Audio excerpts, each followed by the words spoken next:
Getting into the top prop bets in NBA today to pair with the Taco Tuesday. So looking at today's board as a whole, not the best one NBA-wise, and that's because we're not getting a full board just yet. We are waiting on some Charlotte props, which could be favorable, but we're really only getting one really solid prop on the day, and that's going to be in college basketball, so I'll start with that. So we do have the NIT tournament going on right now, okay, and we also do have some props for FAU in there as well, which is great. And so let's just sort by college basketball props, and so we can see the best one that we are getting right now as it sits is going to be Nick Boyd, minus 140 over 1.5 assists. And some people might be worried about that, just given the fact that we have to wait until Saturday for that prop to hit. Okay, that was kind of a mental struggle for me last week, where a lot of the favorable props that we had with the tacos, the 5 tacos that we got last week, was the fact that they were coming college basketball wise. So we had to wait until Friday and Thursday. If you guys had that patience, this is one of the best props to pair with it as it sits right now. We can see really been over it quite a bit. And so just looking at it, we know FAU and really SDSU as well, they do kind of rotate their minutes quite a bit. But we can see on the season, Nick Boyd does average 2.5 assists. The issue is just the minutes. You know, the minutes are a little bit spread out for this whole team. And so if he's cold shooting the basketball, he's probably not going to get those minutes, that little additional run. And so maybe it's just a matchup thing as well. I'm not really sure, but we can see for the most part, he is someone that typically does average over 1.5 assists, averages 2.5 in the season. I can definitely see why we are getting minus 140 as a prop for him for Saturday. And then we do still have some okay odds from yesterday's video. Connor, still over 3.5 rebounds at minus 135. That's decent enough. I kind of mentioned that on yesterday's video that like his TikTok has kind of been blowing up a little bit. He was featured on ESPN's TikTok one day. I don't know if that's extra little motivation there, but he has been getting out there and getting those rebounds. And for the most part, he is someone that will average a lot of minutes. Last game, that did not happen though. That's a worry. Is that last game only 23 minutes? For the most part, the minutes are typically there for him. Thus, he should be able to get the over. We can see on the season, he does average over as well. And then just trying to find some other college basketball props that we could potentially roll with. Let's scroll down to the ones that are mispriced. We can see Alex here. This is a pretty good one. Minus 122.5 to get over 9 rebounds. Okay, PrizePicks has this line set at 8.5. That's a pretty good number that we are getting there. And if we just look at on the season, he is someone that averages 10.3 rebounds on the season per game. There's some great numbers there. I guess lately been a little bit hit or miss. I guess that'd be the worry there. But we can kind of see why the lines would be favoring more of the 9 than the 8.5. So it does seem like we're getting some decent value there. You know, minus 120 at 9, probably would say that he'd be minus 140 at 8.5 rebounds. And for what it's worth, I am pulling this in from 4 different ones that are going into this specific prop. The one that has it set at 8.5 has this favored at minus 150 to get over 8.5. So on paper, this is a pretty good one that we're getting. Tyler Wall's fine, minus 117 to get over 5.75 rebounds. That's okay. I've seen some mixed prop odds for him across the sportsbook, so okay. And then from there, nothing too crazy that I like. Here's one that's a push for Connor as well. Points, rebounds, and assists. We can see it set at 16.5. PrizePicks has set at 15.5, like okay. And then for what it's worth, I did add in this little section here for fantasy points, and it's really anyone that's positive is kind of one that we would like. And so we can see the closest one that we're getting, it's Huntsberry. And the reason why that is because we're not pulling in steals and blocks into this, but we can see kind of why it would be a very solid one. I'd say, kind of take the wait and see approach on that. So now we get into the NHL props, guys. We're not really getting any good ones right now. Okay, literally none. Okay, none that I would feel comfortable suggesting. Okay, none of them are minus 137 or better. Mostly just to stay away then at that point. Okay, literally it's just the slate that we have. This might change throughout the day. Once again, if it does, I'll try to touch on that on the live stream. So let's just go ahead and get into NBA. All right, so with NBA as well, we are not getting that many good props. Okay,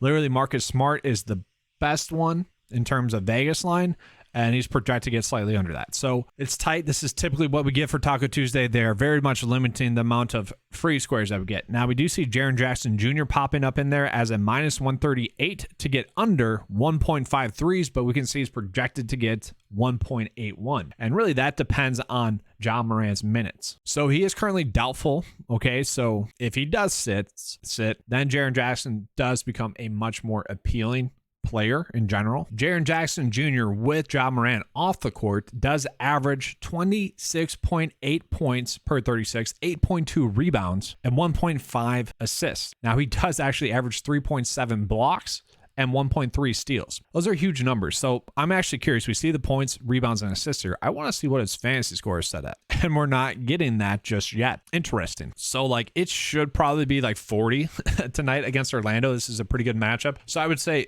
if we're getting a prop that's under 40 fantasy points for Jaren Jackson Jr., and that's a big jump, right? That's a huge jump, okay? But the blocks and steals have been there for him, okay? We're saying based off the per 36 numbers, it'd be like 5 steals and blocks. Obviously, that's pretty crazy, but Orlando is a little bit of a sloppy team.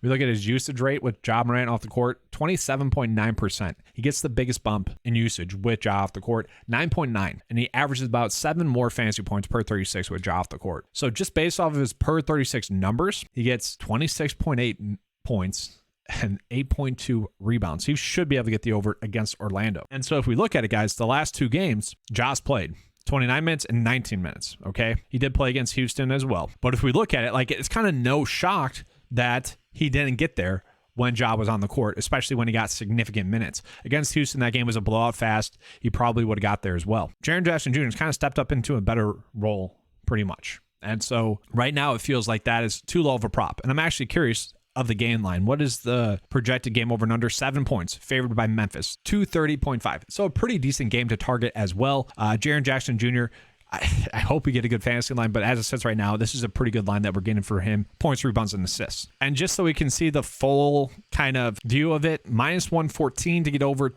29.7. So one of the sports books has it set a little bit higher, but we can see projection wise, we are getting a slightly better one, and we can see projected to get it right around 32 minutes. So the per 36 numbers should be pumped down a little bit, but still projected to get over it. And we can see when games have been close, he has been getting those minutes. Okay. So really that's what we're betting on. If the game stays close and Ja Morant sits, Jaren Jackson Jr. against Orlando should be able to get there. And then kind of sticking with that game, I still like Wagner here. Okay. He hurt us on Friday or Thursday of last week when he got injured with like 6 minutes left to go in the game. One of the best bets that we had on the board that day. He got injured, didn't close out the game, missed getting his over by, I think it was like 1. I think it was set at 26. He would have got there. Okay, so he's really just been going off lately. And the reason why he's been going off lately is simply the run that he's been getting. Okay, 32 minutes in the last game. And that's because he had 5 personal fouls. We can see against New York, still had 32 minutes, but lately he's been getting 39, 37, 33, 35, okay? He has been getting those minutes. So as long as those minutes are there, which if the game is close, that's what it suggests, I would say he has a really good shot of getting the over as well. The only worry that I have is that it kind of feels like we'd be pushing our luck, but at the same time, was a little bit unlucky against New York as well. So pretty good line there for Wagner. He also kind of has the same line. The worry here is that we can see the average sportsbook line actually has it set at 25.7, and they're slightly favoring the over. Now, he is projected to get over. That's great. But it's probably a little bit tighter than I would love to really say, all right, I feel very comfortable pairing this with a taco. But, if there are no good other prop bets that come prior to the early taco being locked, then this is a fine one. And then we look at some other ones that we were getting here with the prop line difference. Let's just sort by that. And I'm actually going to take off fantasy points as one, just so we could get a good indication of that. Wendell Carter is okay, but that's not a big difference there. Bam points, we're getting a slight edge there, but that's really not huge at all. So for the most part, we are seeing that they are pretty much correct with how the props should be. There's no edge kind of trying to game the game today. I guess this would be the best one that we're getting would be Bane under 24 points. And I say I guess because you look at his per 36 numbers with Ja Morant off the court, he averages 25.4. So another one that we're probably just staying away from. That's kind of the unfortunate nature of the slate as it sits right now. I will say this line for Jakob Poeltl does seem low going against Miami. And I know it is a matchup with Miami, and that's probably why it is that low. But at the same time, they do run out Kevin Love. They do run out Bam. I would imagine that would mean we would be getting a little bit more minutes out of Jakob Poeltl because they'd be forced into giving him a little bit more run. And so once again, let's check out that game over and under. It is a game that's projected to stay close. So hopefully that does mean that he does get minutes. Thus, this is too low of a line. And we can see he's been someone that really kind of stuffs the stat sheet. It's more or less been points and rebounds, but there have been games in which he does get the assists as well. All right. We did just get some Charlotte props as well as a Luke Kennard prop. That's interesting. And for what it's worth, like for Luke Kennard, that's probably too high. high, although he has been going off lately, playing about 25 minutes, but it's mostly done in points. So I'm actually curious, what is his points prop set at? 11. Interesting. Then I am very curious about Charlotte. This number for PJ Washington right off the bat seems way too low. Let me just pull up the per 36 numbers though. So the interesting thing is that Mark Williams for Charlotte is out. Okay, that is extremely interesting to me. And so he's basically been shut down. That means we're going to get more of Nick Richards at the center. Kelly Oubre is currently a game time decision. If he sits, that's going to shift more usage to PJ Washington. And also Gordon Hayward currently questionable. So if Oubre sits and also Gordon Hayward sits, who is more doubtful now, that's going to shift a lot more usage to PJ Washington, who with, let's just say with just Rozier, LaMelo Ball, Gordon Hayward, and Mark Williams off the court, PJ Washington sees an increase in usage of about 6.6%. He averages about 1.3 more rebounds, about the same points, and that's really it. Everything else kind of stays the same. Now, if we toss Kelly Oubre into that sample, PJ Washington averages 2.9 more points, 1.3 more rebounds, and actually a steal or an assist less.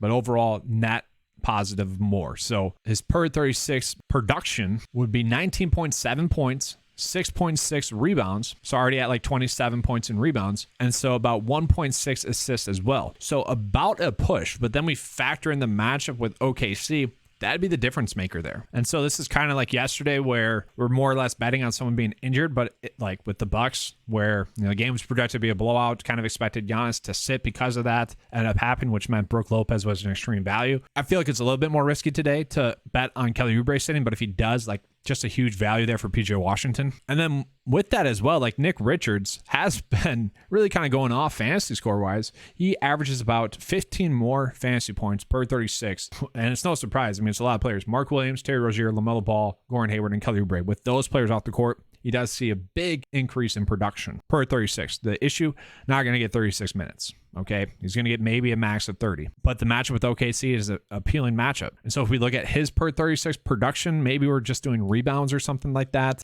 It's honestly too huge. It really just is a bet on the minutes there. And yeah, they're not giving us fantasy score just yet for those. And then lastly, looking at the Washington Wizards, we do know that Denny here, he does get a big increase in production with Bradley Beal and Kyle Kuzma off the court, which both players are projected to miss. He averages about 4.4 assists per 36, 8.2 rebounds, and 5.4 assists. Now, he has been getting those minutes, and I would say part of the reason why would be because, well, Monte Morris was injured and banged up in this game and then sat out last game against Toronto.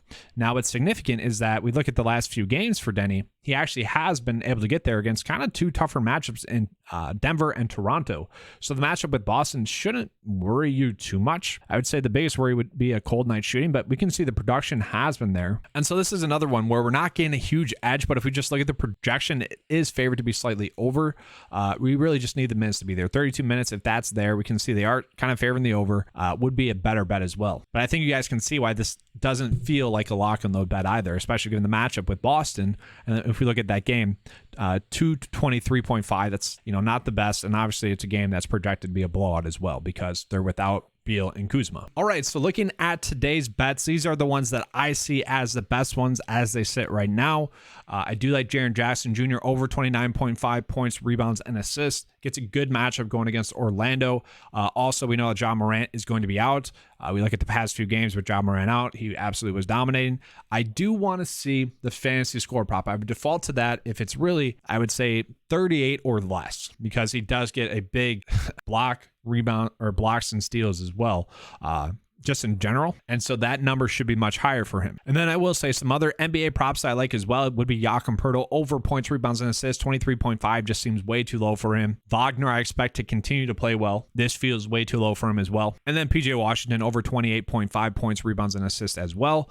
We can see the last two games he's went off in a similar situation. This is more or less a bet on Kelly Oubre sitting as well as Gordon Hayward. We already know that Terry Rozier is going to be out. And then college basketball wise, Nick Boyd over 1.5 assists. We did see that part of the issue with this one would simply be the minutes, but he does average over 2 assists per game thus far this season. So if the minutes are there, he should be able to get the over. And we know FAU is a team that gets out there and chucks the basketball. So as long as they're not cold shooting the basketball, I would say Nick Boyd does have a good chance to get the over. The over is favored at -140. And then we have the over 8.5 rebounds here. We do see that the average sportsbook line has a set at -122.5 to get over 9 rebounds. So if you factor in a half of a rebound, it's a very good number that we're getting here. It'd be at least -140.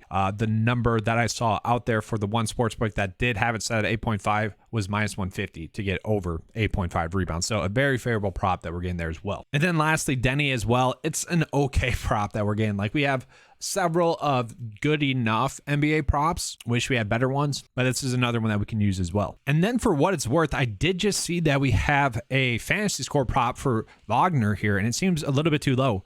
We can see the steals have been there lately, and I think that's just due to the minutes. So it is definitely going to be predicated on him getting the minutes, and really honestly him being, you know, just as productive in the assist department and then not having that many turnovers. But we can see the fantasy score here is set at 28.5. His points, rebounds, and assists is set at 26. So I would say this would be the move that we would want to go with instead of the points, rebounds, and assists. And so I would say the best one that we're getting would be that Nick Boyd prop over 1.5 assists, but we have to wait until Saturday. I can see why some people wouldn't want to make that. So I'm not going to put it up there, although that's the best odd bet that we're getting, -140. And then after that, these are the best bets that we're getting to me on paper. Lots of points, rebounds, and assists because we just don't have the fantasy score for them. I would say Jakob Poeltl's fantasy score is a little bit too high. This is going to be a tight one, but given the matchup with Miami, I do think, given the fact that they have Kevin Love and Bam, he's going to get a little bit more run in this one. It's really the bet there. Bet on the minutes. Hopefully he gets 30 minutes. Denny has been going off. We need this game to stay close for long enough so that he can get that final rotation, thus get his projected 32 minutes. And if that occurs, he should be able to get the over. And if the game stays close, it's going to be because he is partially playing well as well. Jaren Jackson Jr. simply too low for points, rebounds, and assists with Ja Morant off the court and a good matchup against Orlando. I want to see the fantasy score one. Like Wagner here, the fantasy score was extremely low for Wagner. So I'm hoping that we get a low fantasy score for Jaren Jackson Jr. And then PJ Washington, given the matchup with OKC, I expect him to go off. But really it's predicated on Kelly Oubre sitting. So that prop would only become better if Kelly Oubre does sit. So it does suck, guys. There's lots of kind of like if-then statements in today's video. I wish I could be more direct, but that is just the board that we have. Hopefully you get a better one for the afternoon and evening taco. I will be trying to go live in between both of them to give you guys the best bets with that. All right, that's all I have for today's video. Thanks for watching. Let's have a good slate. And as always, let's keep cashing.